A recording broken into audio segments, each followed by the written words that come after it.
How are you, buddy?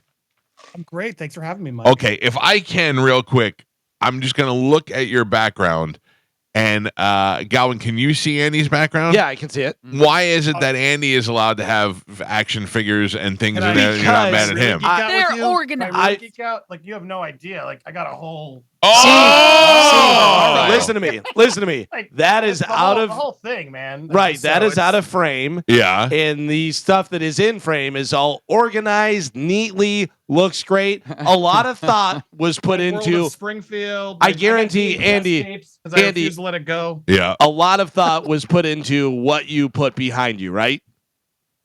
Yeah, it was in the beginning.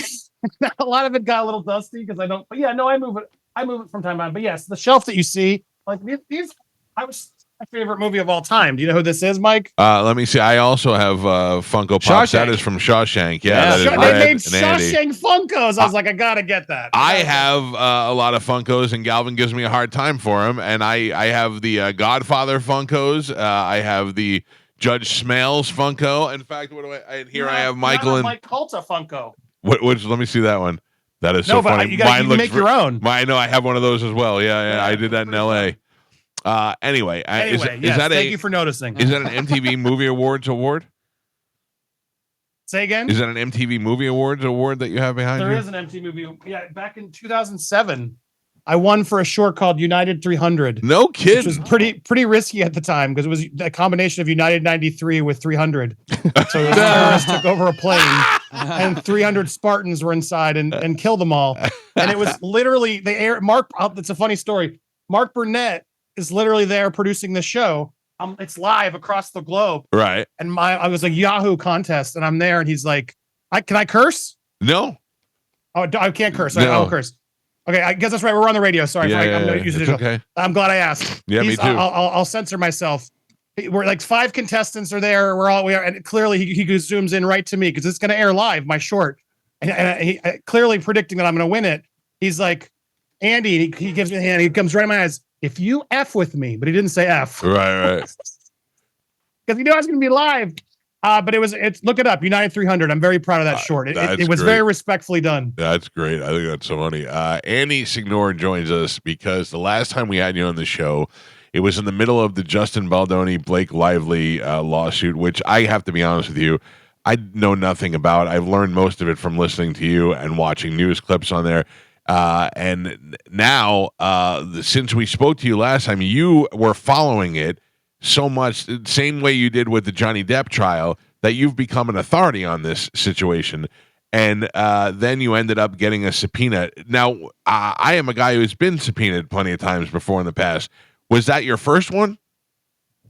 Yeah, actually it was the first. Yes, I'd been deposed. I've done legal things before, but that was the first knock on the door. Hello, you've been served. Nothing had made me in my life feel more like an adult than the first time I got a subpoena. It's legit. There's nobody you can call and say, help me with this, because it's law and you're in it. Yeah. So now you're in it. Part of you has to be excited that you're in it, though, because this just propels you to a different level now. You're not just some guy doing this from your really cool apartment or really cool house room here. Now you're in the middle of this major trial. Yeah, I mean, there's a part of it that you're like, oh, this will be fun, but now I can tell you it's not been fun. No, I don't wish it on anyone. People, yeah, you think, oh, you're gonna get some attention or cred, and sure, but the stress of it, the burden of it, it's not worth it. Well, let's start with this. Why? What is it that your involvement is it that they want, and who wants it? Does her side want it? Does his side want it? And what is it that they want? So I guess for those unaware, I have a channel, Popcorn Planet. We've been doing entertainment coverage for a while, and over the summer last year, Blake Lively got some bad press for her movie It Ends With Us. Right. We didn't really cover it until Ryan Reynolds got into it, and there was talk about drama, and they unfollowed Justin Baldoni. I had no idea who the guy was. Fast forward, and then there was a viral video. I don't know if you guys saw it, where Blake Lively was like rude to this woman, Cher Flaw. That thing went mondo viral. Right. That's like, okay, well now everyone's sharing these clips, and it had nothing to do with It Ends With Us. It just proved Blake Lively didn't seem like she was a very nice person, right? And then as I'm looking at more, she's like, this is a movie, a book, It Ends With Us, about domestic violence, and she's like out there like selling her hair care line and like her booze for a movie about domestic violence. it was just a really weird. So people were mad. They were calling out the marketing, which we've now learned was Ryan's job because he's maximum effort is the marketing campaign. Right. And she got a lot of bad press over the summer. We made maybe 10 videos across 2024. Anyway, fast forward to December, Blake Lively suddenly drops a lawsuit and says, oh, all that bad press, it was a smear campaign from Justin Baldoni. Right. And she implies that creators like myself, journalists, YouTubers, and all of us, we were paid and we were part of the retaliation against Blake. How much were you paid sort of to be a alluding part to. of it? Right. And it was all because she got bad press. And then they illegally, in my opinion, illegally obtained a phone of one of the publicists that released all these messages that said, we will bury her. And it's clear, as now we've learned through the case, that was clearly they were upselling themselves to get the gig. Like they didn't really, there's no way to get that kind of press that Blake got over the summer unless it's genuinely organic. Like you were, guys are in the for the internet, record, you know that. You were not compensated for any of this through anybody, or I'll get, if we continue the story, yes, legally, I gave sworn affidavits. I offered them like third-party accountants to go through my records. They ignored all that stuff. Right. They just wanted my sources because, long story short of it, I know you got to run through it. Not only was I reporting on this, I was also making a documentary. It's called It Ends with Justice. It's coming out, I guess, next year now, not this year. But it's a documentary about this. I've talked to crew members from the film, anonymous sources, people to really give me the skinny as to what happened on that set. And they don't like that. Blake and Ryan do not like that. And honestly, I think this is personal against me. Perez Hilton was another one who got personally served. He got out of it when he got the ACLU involved. And as soon as they got involved, Blake's like, oh, we're out. So we're not fighting the ACLU. But I'm in talks with the ACLU as well. But I guess because it's Florida, it's a little bit broader, the definition. So she decided to go for me. And I think it's personal because I had Ryan Reynolds on a show I did called Honest Trailers a while back. He did it nicely, but we helped him. He helped us. Mutual sort of relationship. I had a good experience with him at the time. Even when this case started, I was like, I'm shocked. I like Ryan Reynolds. I've never had a problem with Ryan Reynolds. And now as I've seen, there's a lot of pettiness. I've heard a lot of stories of people who've worked with him off the record. And I'm seeing it firsthand just how insecure, petty, kind of manipulative Ryan Reynolds truly is. Right. And I genuinely think they just are trying to squeeze me, pressure me, and trying to basically get other, journalists, online journalists, to stop reporting on the case. So they both really want to control the narrative. What is the judge's ruling on the fact that whether or not you are a member of the media and whether or not you should have the rights to protect your sources? Well, that's why I called Gio. That's why I appreciate you guys here. I lost. Yeah. I lost you lost already in Florida. I lost the subpoena, and they are now forcing me. The judge's order, a magistrate here in Tampa, judge. I won't say the name. You guys can go find it out. I don't add more hate to her. But she's now says I have to hand over all of my privileged conversations with my source to Blake. And I'm not going to do that. Right. I'll go in contempt before I do that. But you'll go to jail. First, I'm going to go to the 11th Circuit and appeal it. But it's a long story. There's a lot of stuff there. I'm trying to give you the tightest version. Like, this is bigger than me. This is not about Popcorn Planet or Andy Signore. Like, this is a straight attack on the First Amendment, on digital journalism, on independent journalism.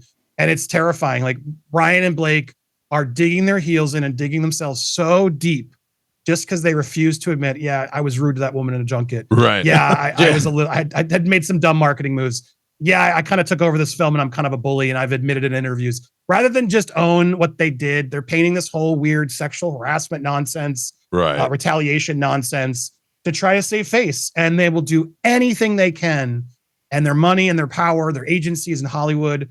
Mike, it's crazy. My documentary, I'm proud of it. It's going to come out still. I'm not stopping it. No streamer will touch it. Sorry, we can't piss off Ryan. Sure, because you don't want, and they don't want to open themselves up to the lawsuits now. Yeah. Wait, let me ask you, how much is this costing you? If you don't mind giving me a lot, tens of thousands of dollars. Yeah. And there's the production costs have changed on the documentary. So we do have a give, send, go. You can go to Popcorn Planet. It's popcorned. Everyone thinks it's popcorn. It's popcorn, like scorched earth. Right. That's what we're going on this case. Yeah. Popcornplanet.com. You can find, there's a little, we lost, click that. You can see the gifts and go. There's a press release. Money would be great. But what I really wanted to call here for you and your resources and the viewers in Tampa, because I'm a Tampa Bay resident, this is chilling for Florida and any journalist in Florida, independent digital. So anybody who has access to or knows of a really good appeal at law for freedom of speech, or even an organization like ACLUs or something, anybody could connect us with, to try to get us to ensure we get amicus briefs to really pile up this appeal, because I feel a pressure now beyond me to not let fellow Florida independent and digital journalists down. You know what I mean? What my question is, on what grounds were they able to say that you were not covered under what a regular journalist would be covered under? I mean, you're doing everything, especially in today's world, but you're doing everything that a journalist would do. You're covering news, you're making daily stories, you're publishing. I don't understand how you were massive audience. Yeah, you have a huge audience. I don't understand how you would lose this. I mean, she focused on the narrow Florida statute for pre-internet or era definitions of journalists. Okay. That's really what, I mean, she literally says Popcorn Planet is little more than a YouTube channel with a merch store on its website, which is actually false. We have a lot of exclusive content embedded in our website, our documentaries, our full streams with more news stories. They didn't even check. Yeah. Like, there's so much stuff that they could have checked that they didn't. And they're sort of just hamming us on that. And they're also like this privilege log. I don't know if you've had to do privilege logs in a subpoena and give it. It is a burden, right? It is. I literally, I'm a smaller operation. We have, a few employees, and I had to stop what I'm doing, pay for research, like go through thousands and thousands of emails for literally the keyword Blake. Yes. To ensure, did I do anything else? Lively, Justin, like you can imagine how many Justins have I emailed over the course of a year and a half. So it was very time consuming for someone like me, for anybody, I would argue anybody who has to do this. And I'm a non-party. Right. I'm not a defendant in this case. I'm a journalist. I'm a non-party. And this judge was so on the privilege log, which we provided. She had everything. She has the only conversation that could be remotely considered responsive, which proves it's news gathering and there's nothing retaliatory. She had it for weeks, but she got so hung up on the definitions of journalism and tries to paint it like my lawyers and I did a bad job or missed goals, which is untrue. I'm going to expose all this once we get the transcripts and go through the appeal. I'm livid because technically, yes, did she follow by the rules? But to me, she did such a disservice for journalism, digital, independent in general, and such narrow-minded views that sometimes that's what happens in this state. So I really do need as much help as I can get. Yeah, my lawyers and I have the biggest guns to go in there and win this battle. No group has stepped forward that protects journalists to come to your aid. I mean, we've started, and this is recent, so we are reaching out to all of them. But it always helps if you have someone who's like, "Hey, I got Andy. I heard you. I heard you." Yeah. That's what I'm trying to hopefully do, is spread the word of anybody who can help make the call or make the connection, because they get a lot of inquiries.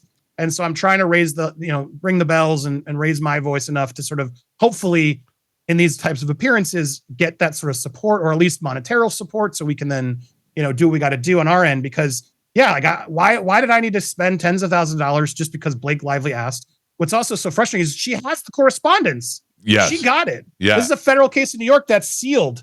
And we made that point to our judge. Like, we don't know if she's got it. Like, the burden's on them to exhaust all of the obvious methods, right? And we weren't even allowed to see. And she kind of was like, no, we'll get to that later. And we never got to it. Wow. And so her lawyers told my lawyers that, yeah, we have it, but we just want to make sure we have everything. Like, they didn't hide anything. And I'm like, Blake Lively in this case has gotten everything she's asked for. On the movie, when Justin was there, she was the one in charge of that movie. It's sickening. The more and more I've learned about the real abuse of power in the story wasn't Justin harassing Blake. It was Blake and Ryan taking over the movie. Yeah, it sounds like it from all accounts of it. Have they gotten to the point with you? You offered to have a forensic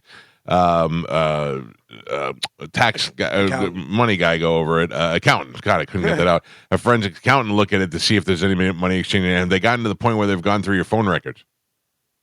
No, I mean, they wanted to go through everything, and they didn't believe my search because I did it through my lawyer. We did it, sworn and did it the way we could, and I stand by it. Yeah. But I said to them, if this wasn't sufficient, like, I got them 3 invoices. Like, I had to go find that and do that work. Here's 3 invoices, and they did the work to give you. This is what the quote is, which was way more expensive than her lawyer was telling the judge it would cost. Right. It's like $20,000 to get a full audit, and that's an approximate estimate, right? Yeah. I gave them that. I recently had my finances audited for another legal case. So I realized, well, hell, I've already done that. Here, guys, here's the firm. Right. I've already talked to them. Through their stuff. They're ready to go through and scour my own voices again to prove and check that any payments I've gotten aren't. Like, I'm being as transparent as possible. And the judge should have seen it. Yeah. And instead of protecting me, an independent journalist, she's basically punishing me because I'm not a corporation. Like, think about what that means for journalism. If you aren't corporately owned, or in a major newsroom like that, well, you're not protected as a journalist. To me, what I've seen in the media of the corporate news media is the most corrupt and dishonest of them all. For sure. And that it's so weird. I feel like in any other state, you would have been protected. I feel like you're getting really screwed by being here. Potentially, but I refuse to let that be the issue. Like, to me, if I'm a lightning rod to help change the rules in Florida, so be it. Yeah. If I have to spend all the money and time to go do that, I will do it, because like I said, I think this is bigger than me. It's bigger than Popcorn Planet. And I want to make sure we ring the bells and just show the serious abuse of power that Hollywood and these elites are doing. It's scary. It's starting to really trickle down in ways that I'm getting very frightened by.